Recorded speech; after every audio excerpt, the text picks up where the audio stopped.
ஏழு ஜென்ம பாவம் தீரும் இறைவா உனை எண்ண தேவாரம் பாட அந்த ஞானம் வருமே மனம் கொள்ள.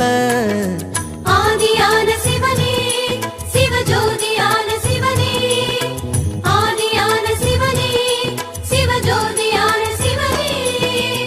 ஏழு ஜென்ம பாவம் தீரும் இறைவா உனை எண்ண தேவாரம் பாட அந்த ஞானம் வருமே மனம் கொள்ள.